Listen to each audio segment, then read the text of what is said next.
Une émission du Nouvelliste avec le soutien de Ski Actu. Retrouvez l'actualité du ski chaque semaine sur Rhône TV. Avec le soutien de Bliblablo et Net Plus. Ski Valais. Raiffeisen, sponsor de Swiss Ski depuis 2005.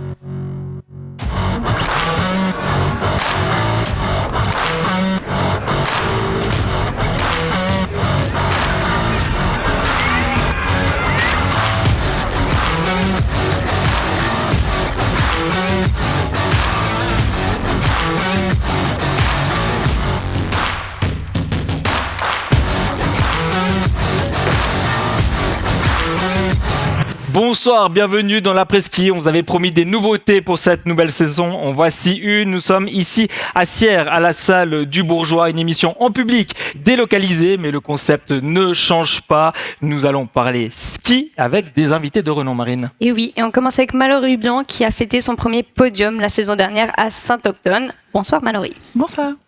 Un entraîneur de renom, un consultant de talent. Salut Patrice Titi Morizot. Salut. Et pour finir, ils font partie de la relève valaisanne de ski. Ils sont dans la structure de Ski Valais. On accueille Lohan Dubuis, et Julien Dubesson. Bonsoir. Bonsoir. Pour commencer, Mallory, tu vas bientôt lancer ta saison de Coupe du Monde dans un petit peu plus d'un mois à Saint-Moritz. Est-ce que tu te languis ça devient long avant ce début de saison. Tu as vu les techniciens commencer. Ouais, j'ai regardé ça, je pense comme tout le monde ici. C'est vrai que la préparation cette année, elle est vachement plus longue que l'année passée, en tout cas c'est sûr. Et puis bien sûr, je me réjouis de Saint-Moritz, mais step by step, là je vais aller m'entraîner encore un peu à Copper, et puis on verra la suite. Justement, tu parles de Copper Mountain, tu vas t'envoler aux États-Unis. Allez, tu nous le dis en primeur, tu vas faire ton premier géant de Coupe du Monde aux États-Unis. Ça, je peux pas dire. Non, je vais rentrer en Suisse après ce camp d'entraînement là-bas, parce que voilà, il faut mettre un pied après l'autre, et puis je préfère vraiment poser de bonnes bases en vitesse en Coupe du Monde, et puis après on verra si l'avenir me permet de pouvoir m'aligner en géant, ce serait vraiment super, mais il faut s'entraîner quand même, c'est important. J'espère te voir dans 3 disciplines le plus rapidement possible. L'actualité pour toi, Patrice, c'est les courses de Coupe d'Europe à Zinal au début du mois de décembre. Tout se met en place, il y aura 2 géants dames, 2 géants hommes. Oui, mais déjà ouvrir la station, je pense que c'est le plus important, qu'on ait eu du froid, de la neige. On a décidé d'ouvrir à partir du 13, donc jeudi prochain, pour les équipes qui vont venir s'entraîner, donc beaucoup d'équipes de la relève. Et puis après, derrière, on a déjà des courses suisses un petit peu avant pour se préparer avec tous nos bénévoles, pratiquement 200 bénévoles qui travaillent pour les remontées mécaniques. Et puis oui, les Coupes d'Europe, dames, géants dames, le premier L2 et le 4 et 5, les hommes qui suivent direct derrière. Tu nous garantis qu'il y aura du joli monde au départ de ces Coupes d'Europe ? Il y a toujours du joli monde, donc il y a juste les coureurs de Coupe du Monde qui seront pas présents. Il y en a quelques-uns, ceux qui doivent aller chercher des places fixes pour pouvoir courir en Coupe du Monde. Sinon, c'est quand même toujours des coureurs qui sont entre la 50e place mondiale et la 200e place mondiale. Donc c'est déjà un niveau qui est assez exceptionnel. On parle du calendrier FIS. Lohan et Julien, vous êtes encore à Ski Valais en dernière année, en U16. C'est une année assez charnière. Vous espérez rentrer à la structure du NLZ l'année prochaine, à Brigue. Vous vous sentez prêt pour cette saison ? Oui. Oui. Ouais, je pense. Vous avez une bonne préparation ? Oui. Patrice, tu parlais que c'est 2 sûrs espoirs du ski suisse. Allez, on peut mettre notre main à couper, qui seront dans les structures NLZ dès la saison prochaine, ces 2 jeunes talents. C'est les meilleurs, oui. Après, on n'est pas sûr qu'ils arriveront au même niveau que Malo ou d'autres. J'ai eu la chance d'aller avant-hier avec Alexis Monet, qui lui a mis 4 ans avant de monter à Swiss Ski. C'est assez long. Malo, t'as mis quoi, 1 année, 2 ans? Non, 2 ans. 2 ans chez les filles. D'habitude, ça va plus vite, mais les 2 font partie, en tout cas, des tout meilleurs en Suisse, sûrement les tout meilleurs au monde de leur classe d'âge. Donc normalement le chemin va assez vite, mais après pour arriver en Coupe du Monde et aller chercher des grands résultats à Coupe du Monde, le chemin il est encore super long. On y reviendra d'ailleurs sur la trajectoire, comment on construit une carrière lorsqu'on en est jeune, lorsqu'on en a 15 ans comme vous. Avant ça, Mallory, toi tu es établi désormais en Coupe du Monde, tu as, on l'a dit, fêté ton premier podium la saison dernière. Tu sens le poids de la pression sur tes skis désormais? Non, je crois que déjà après Saint-Anton, c'était plus vraiment la même chose, en tout cas de s'élancer. C'est vrai qu'il y avait des petites des petites choses dans la tête qui étaient différentes. Et puis de la pression, non, je crois pas, parce que finalement ça reste une porte bleue, une porte rouge. Parfois elles sont toutes oranges, mais ça dépend. Et puis non, enfin à la fin ça reste du ski, mais forcément c'est une nouvelle année, puis je me réjouis de voir ce que ça va donner, mais j'essaye de pas me mettre la pression parce qu'il y en a assez autour. Est-ce qu'il y a un objectif concret, c'est de retrouver un podium, c'est se qualifier pour les Jeux Olympiques? Je pense que l'objectif ce sera de progresser comme je l'ai fait ces dernières années, et puis de pouvoir m'exprimer à fond sur la piste, et puis de me concentrer justement sur ce genre de choses que je peux influencer, parce que finalement vous donner des résultats c'est un peu difficile, je trouve, parce qu'on sait jamais vraiment comment ça va se passer. Et puis si j'arrive à mettre mon plan en place de bien skier, normalement pourquoi pas, je pourrais m'élancer au JO, ce serait chouette de pouvoir voir à quoi ça ressemble. Ouais. Patrice, comment tu analyses l'évolution de Malo ces 2-3 dernières années? Génial. Non, c'est clair. Malo, je la connais depuis toute petite parce que comme j'entraînais son papa il y a très longtemps, elle a une super progression. Après, on l'a vu arriver très très forte. Elle se blesse et je pense que je sais que Loane est déjà passé par là. Julien, je crois pas encore vraiment, mais théoriquement, où chaque athlète va passer par 1, 2, 3 blessures qui sont assez graves. Malo l'a eu à Crans-Montana, où elle avait fait championne du monde junior, où elle était très très bien en Coupe d'Europe, elle était qualifiée pour la finale de la Coupe du Monde, elle se blesse à ce moment-là, et de revenir une année après la blessure aussi forte, ça c'était franchement pour moi l'exploit de Malo. Ça veut dire qu'elle a fait très très juste. On dit souvent, les athlètes qui se blessent, s'ils font tout juste, ils reviennent encore plus forts. Je l'ai connu avec Didier Cuche, avec d'autres athlètes qui ont été très très forts après leur blessure, et c'est intéressant, c'est surtout pour motiver les jeunes quand on passe par une blessure. Loane était blessée au dos. Elle a pas skié tout l'hiver passé jusqu'à la fin de la saison. Elle est revenue, c'était la plus forte. Donc il y a déjà une expérience qui est assez exceptionnelle. Mallory, on a parlé de blessures, mais au jour d'aujourd'hui, comment tu vas? Ça roule? Ouais, toucher du bois, il y en a plein dans la salle. Non, ça va bien. C'est sûr que c'est une autre charge de travail. Là, j'ai repris les entraînements, c'était du costaud. Et puis, le fait que le corps encaisse bien, que je vois moins et que je sente moins la différence entre ma jambe gauche et ma jambe droite, c'est tous des petits signes qui sont cool. Et puis, je sais que ça prend du temps pour que vraiment on arrive à un 100% des deux côtés. Mais là, je me sens vraiment bien, et puis ça fait plaisir de plus vraiment penser à ça. D'ailleurs, on est passé te voir cet été à Auvergnat. Tu partages ta préparation physique avec Camille Rast, sous les ordres de Florian Lorimier.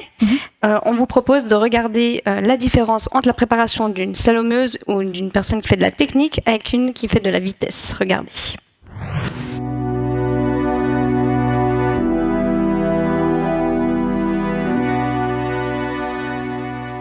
C'est sympa de s'entraîner aussi avec des filles que je côtoie pas pendant l'hiver, parce que du coup on partage d'autres choses, on a une préparation un peu différente. En tant que technicienne et spécialiste de vitesse, on a vraiment aussi des petits détails qui changent, donc on partage des choses, mais on vit pas totalement la même chose.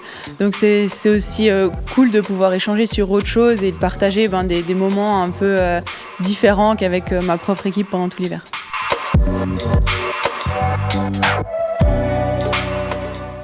C'est cool parce qu'on se tire la bourre des fois quand on est au PEC, on fait des petits jeux. Non, c'est intéressant de voir que forcément elle a des années de plus, donc je vois quand même qu'il y a une évolution physique qui est différente. Et après, ça tire vers le haut d'être à plusieurs, ça c'est une certitude. Mais je fais mon petit bout de chemin et puis je m'entraîne vraiment pour moi.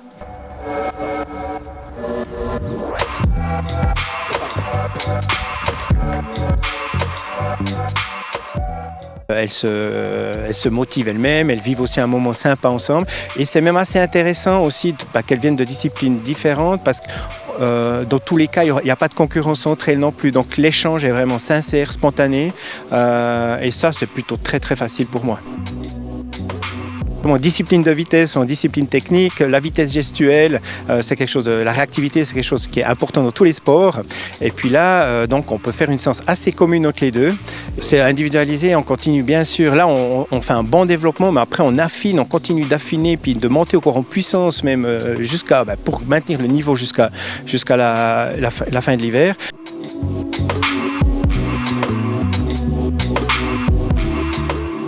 Ça nous arrive quand on fait certains exercices, Florian il me dit descends un peu plus bas pour les athlètes en vitesse, c'est plus important.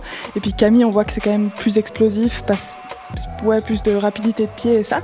Mais sinon, je trouve que j'étais assez étonnée quand même de constater que c'était plutôt la même chose en soi. On a quand même les mêmes programmes et puis après c'est individualisé selon la période de l'année. Florian va vraiment axer mon entraînement sur ce que j'ai besoin pour le slalom, le géant. Et au niveau de la vitesse, c'est clair qu'il y a des détails qui changent, surtout dans le peaufinage de la forme en fin de préparation. Et c'est vraiment très ciblé sur aussi mes besoins.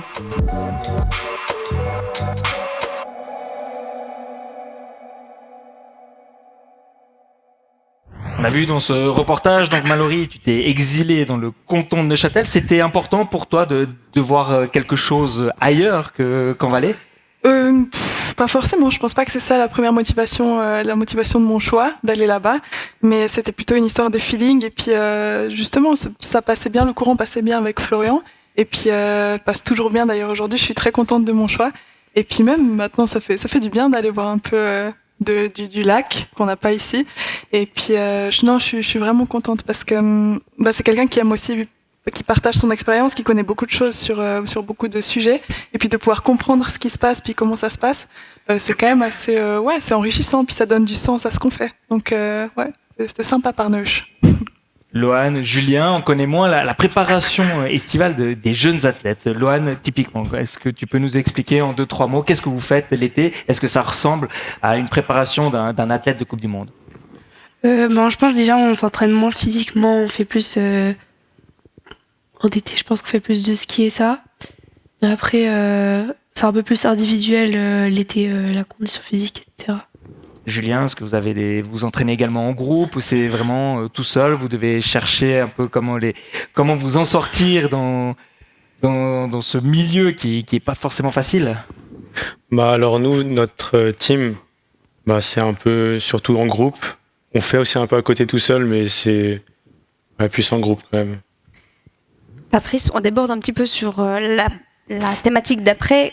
C'est un problème ou une problématique de mettre en place ces entraînements pour Ski Valais et les jeunes ? Non, parce que je crois qu'il y a une équipe derrière à Ski Valais qui est absolument exceptionnelle. On a eu un très grand président qui a un petit peu révolutionné Ski Valais, et puis derrière, maintenant, on a une directrice avec Marine Héritier qui a fait bouger les choses. On a 250 ou 300 gamins entre le ski alpin, le ski nordique, le freestyle.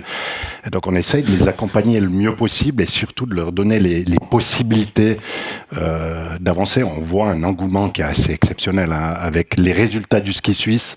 Je pense que ça se rapproche vraiment fin des années 80, 87 avec les championnats du monde.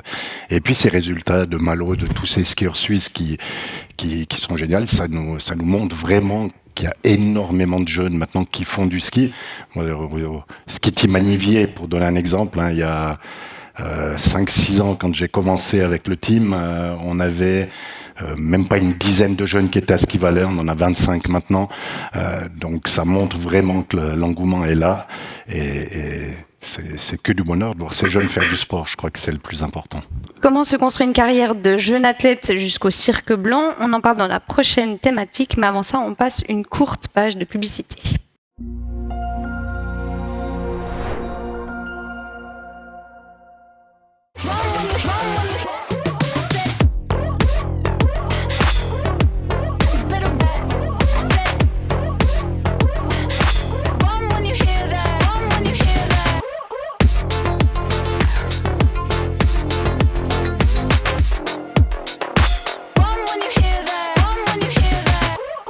Ce qui nous différencie, c'est l'engagement en faveur du ski suisse. Pour nous, les pros, mais aussi pour les tout petits.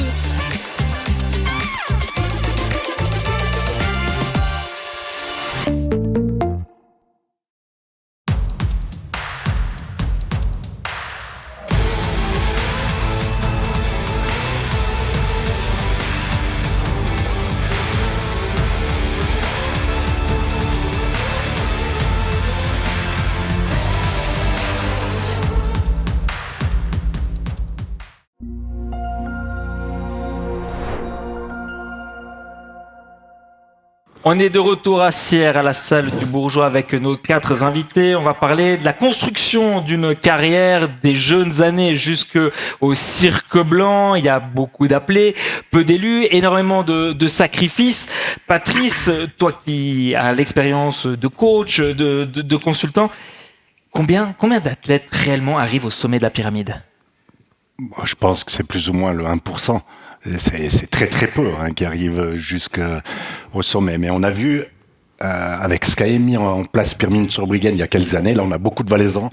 Et j'ai l'impression qu'on a maintenant avec ces années 2009, 2010, 2011, quelques pépites qui devraient arriver jusqu'au sommet du ski suisse.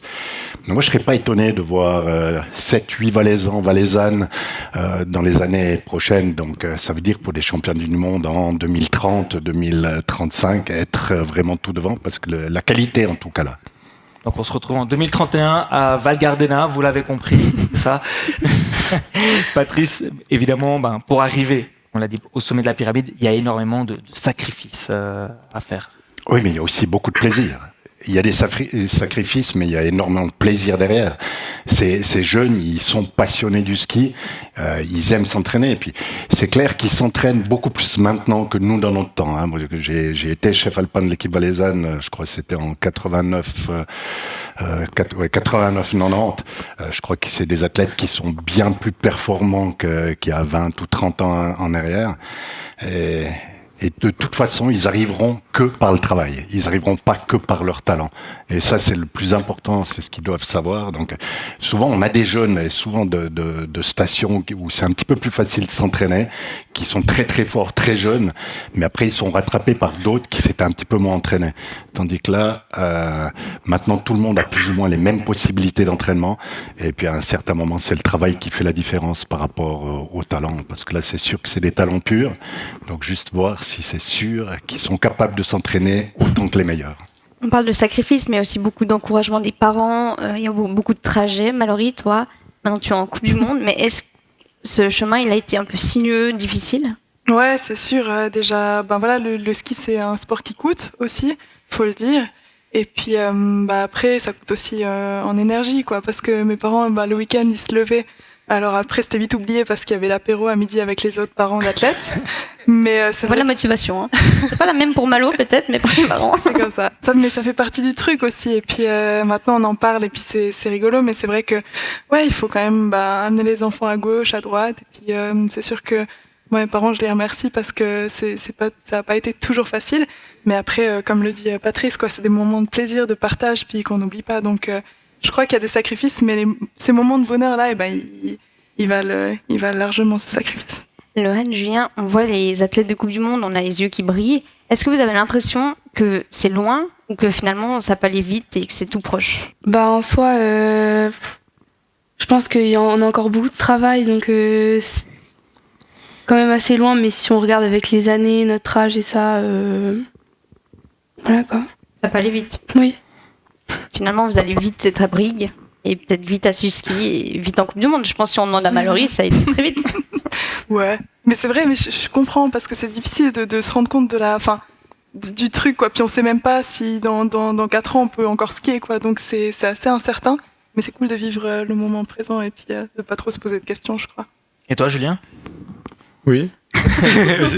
Non, mais est-ce que tu vois vraiment ce chemin, tu dis j'aimerais être dans 4-5 ans, j'aimerais pouvoir évoluer en Coupe d'Europe, en Coupe du Monde ? C'est sûr qu'on voudrait bien, mais après c'est quand même loin et il y a beaucoup de monde aussi et du coup faut espérer, mais après faut travailler, s'entraîner beaucoup, puis voilà. Étape après étape. Ouais, étape après étape. Vous avez choisi des chemins différents, hein, tous les deux. Lohan, tu es au collège à Sion. Julien, toi, tu fais du sport-études à Martigny. Peu importe le chemin que vous avez entrepris, est-ce que vous avez l'impression de devoir faire des concessions, de devoir privilégier les entraînements, les résultats, la performance, au détriment de votre vie d'adolescent ? Julien ? Alors oui, bien sûr qu'on doit quand même faire pas mal de sacrifices, surtout au niveau les amis, on peut pas aller les voir tout le temps, on doit aller s'entraîner le week-end, la semaine. Et du coup, aussi avec l'école, on n'est pas tout le temps là. Du coup, les notes, faut beaucoup travailler. Et du coup, je pense que on fait quand même pas mal de sacrifices.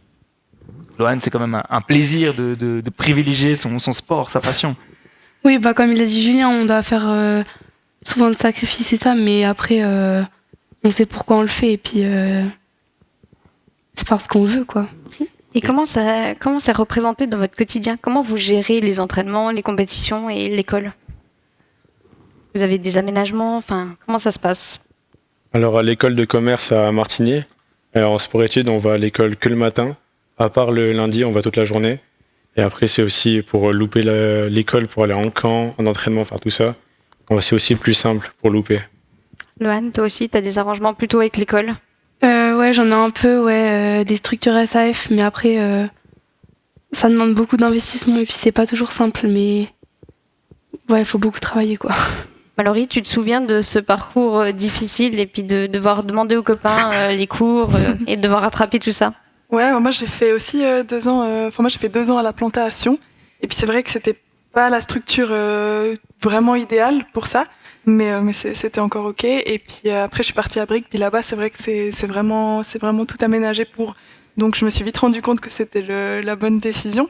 Mais on s'entraide. Et puis là-haut il y avait d'autres sportifs. Donc c'est aussi chouette de pouvoir discuter avec d'autres disciplines, puis d'apprendre à connaître des gens. Mais c'est sûr que c'est pas facile. Après, il faut bosser et puis choper le rythme. Et puis une fois qu'on l'a, normalement, ça se passe bien.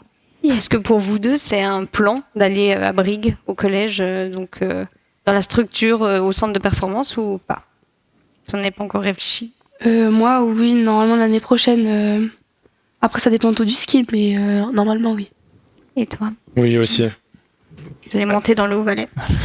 C'est bien, ils apprendront l'Oberweite-Lizardutsch. Même pas. Pas beaucoup. Je crois que Mallory ne pratique pas souvent.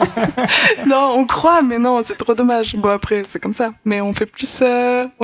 on se reste plus entre Belges, là-haut. Tu travailles plus avec Corinne Souter actuellement, le Suisse allemand? Ouais. Oui. Aussi, entre autres. Mais ça fait quelques années à Suisse, on doit s'adapter assez vite, quoi. C'est pas faux. Ouais. Patrice, avec les années, on voit qu'il y a une évolution. On essaie de tout mettre en œuvre afin que les jeunes puissent concilier études et sport. Oui, ça fait déjà bien quelques années qu'il y a cette école à Brigue qui est entre parenthèses optimale. On avait dans le temps beaucoup d'athlètes valaisans qui allaient à l'école en Autriche, à Stams, parce que c'est là-bas, on l'avait pas encore en Valais, là on l'a en Valais. Après, il y a encore plein de possibilités d'amélioration avec cette école. C'est clair que le jour où on aura peut-être une liaison de Sion à Vezona, je pense qu'il y aura d'autres choses à discuter, mais pour l'instant c'est le mieux. Tous les sports sont ensemble, il y a aussi les artistes qui sont à l'école là-bas, et puis c'est vrai que c'est vraiment, vraiment bien aménagé par rapport aux jeunes, par rapport aux heures qu'ils loupent à l'école. Il y a tout le temps, le soir, des rattrapages, ils peuvent rattraper les examens, et puis ça se passe plutôt bien. Et d'habitude, les bons skieurs sont aussi des bons élèves. Ça, c'est les parents qui mettent l'accent. Tu ne vas pas skier si tu ne ramènes pas des bonnes notes. C'est ça. Ouais, c'est même la directrice des fois qui dit tu pars pas si t'as pas des bonnes notes. Ça peut arriver. Patrice, de ton œil de coach également, qu'est-ce qu'on regarde en premier chez un jeune athlète de 15 ans? C'est sa technique, son mental, son physique, c'est un tout? Mais il y a un peu de tout, mais je crois que avant d'arriver en junior, eux, c'est leur dernière année.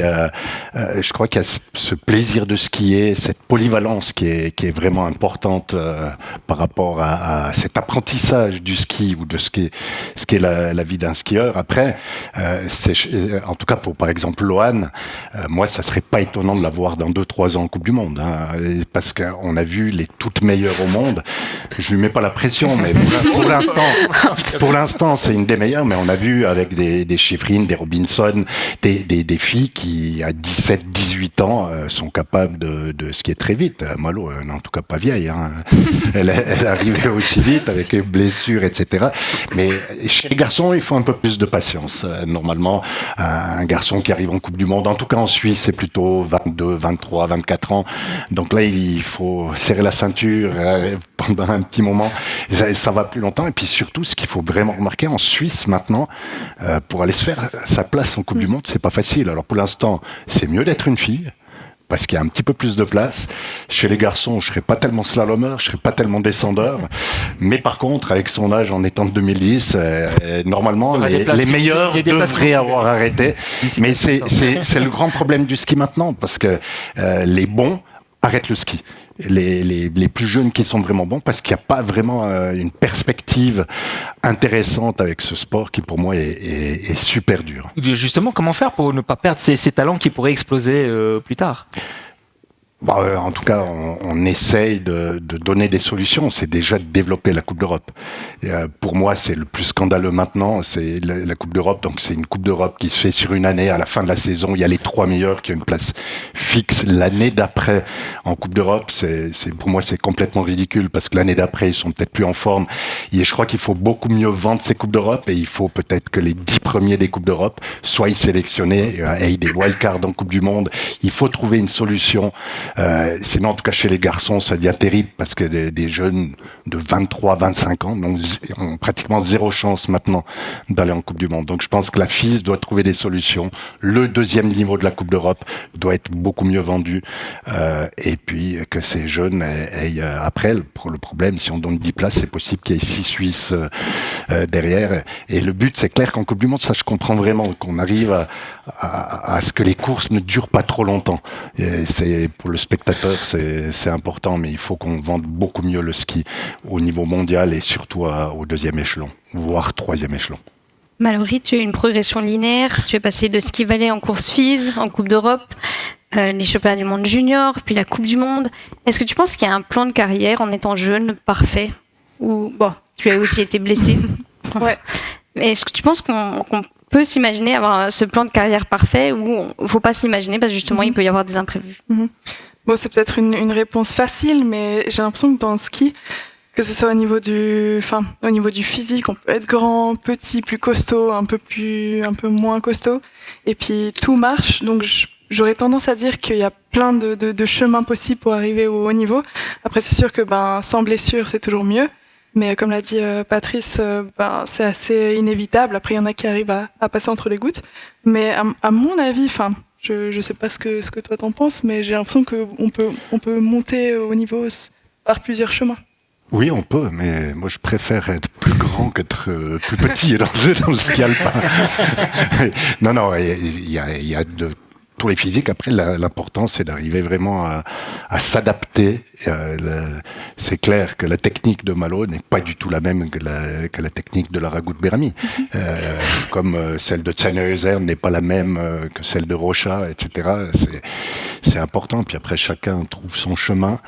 Mais ce que Malo a fait jusqu'à maintenant, c'est presque le cursus idéal. Donc il ne reste plus qu'une médaille aux Jeux Olympiques pour qu'on puisse dire, franchement, c'est pratiquement le top du top, en plus avec une grosse blessure entre deux. Comment tu peux faire la différence entre un bon jeune et un futur champion? Est-ce que tu peux le faire? Tu peux pas. Non, je crois que je trouve tellement que le travail est important, c'est que je pense qu'on voit les jeunes qui sont capables de se faire mal et d'autres qui sont un petit peu moins capables de se faire mal. Donc on peut dominer et plus être dominant après quand on est plus grand. Mais ces jeunes, franchement, moi je trouve c'est assez exceptionnel ce qu'ils font parce que le ski, je dis toujours, c'est un sport de merde. Parce que c'est difficile, on passe par des blessures, on sait qu'on va passer par des blessures et il faut être mentalement extrêmement fort. Quel est le plus grand talent que tu aies entraîné? Eh bien justement, j'aime pas ce mot talent. Je pense que le plus grand travailleur que j'ai eu, c'est Didier Cuche, clairement.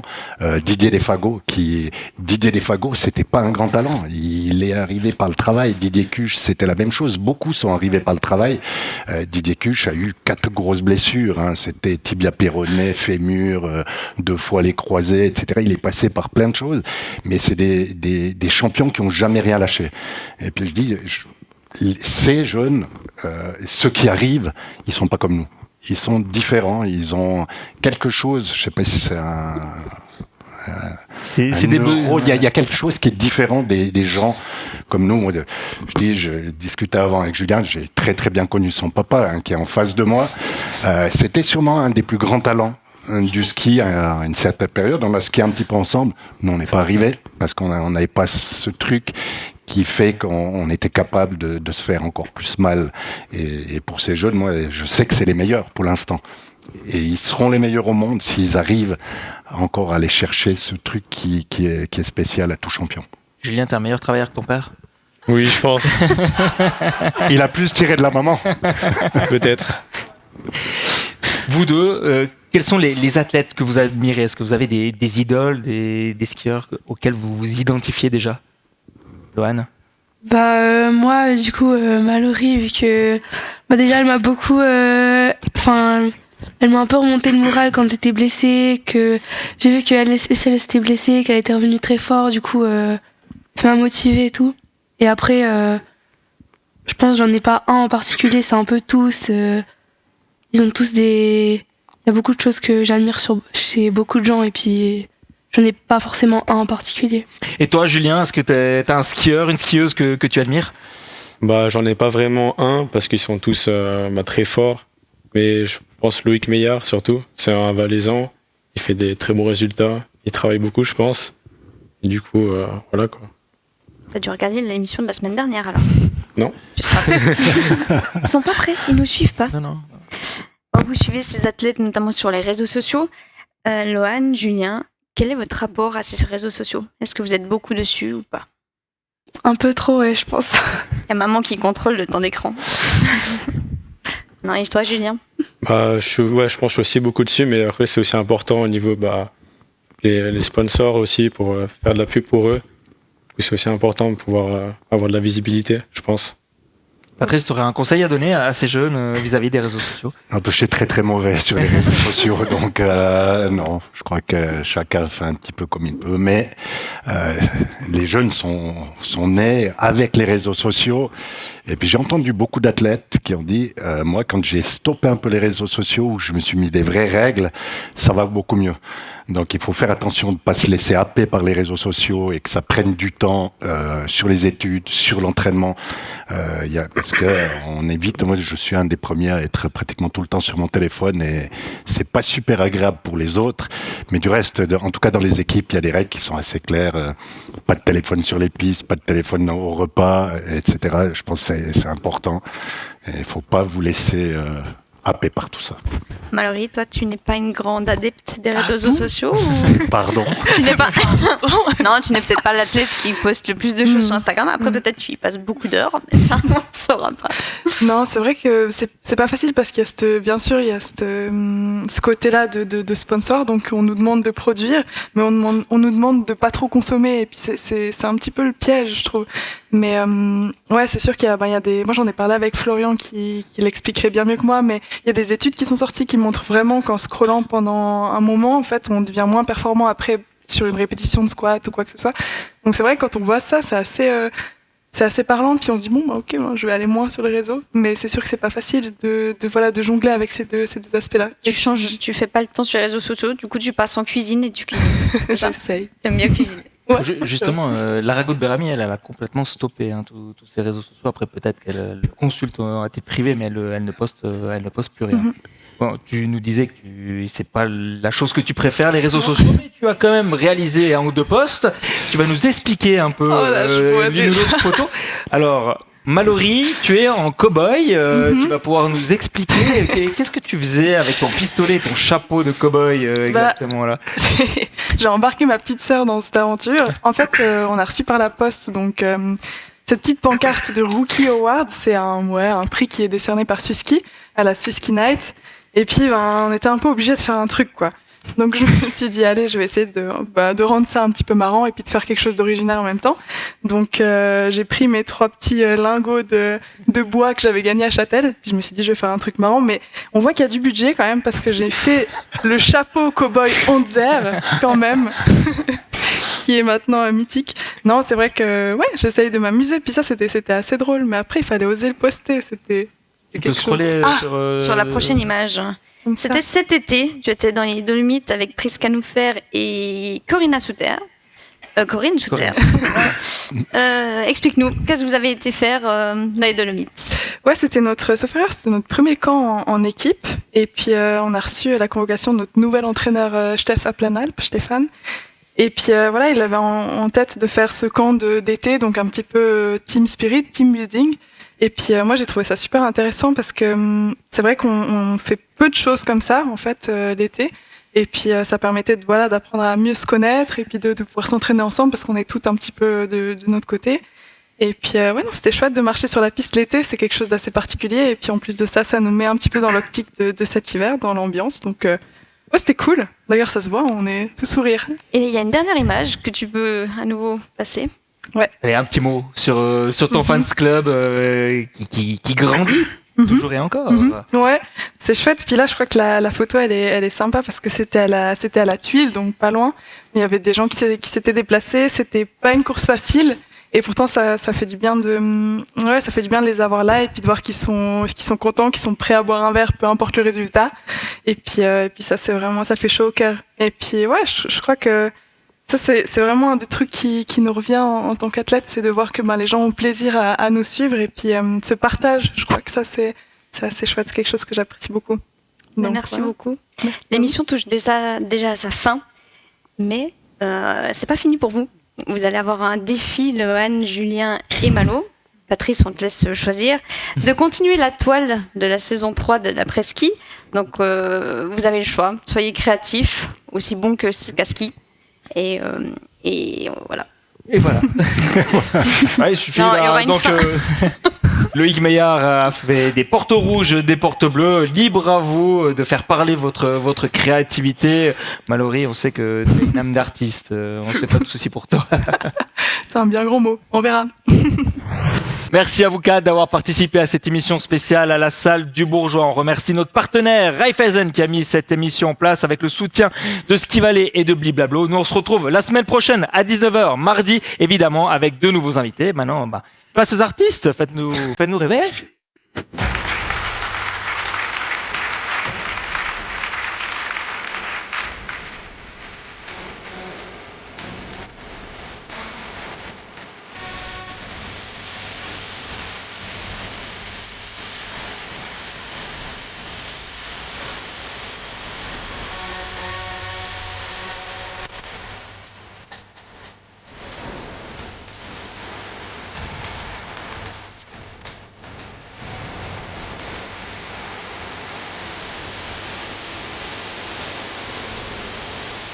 L'après-ski, une émission du Nouvelliste avec le soutien de Ski Actu. Retrouvez l'actualité du ski chaque semaine sur Rhône TV avec le soutien de Bliblablo et Net+.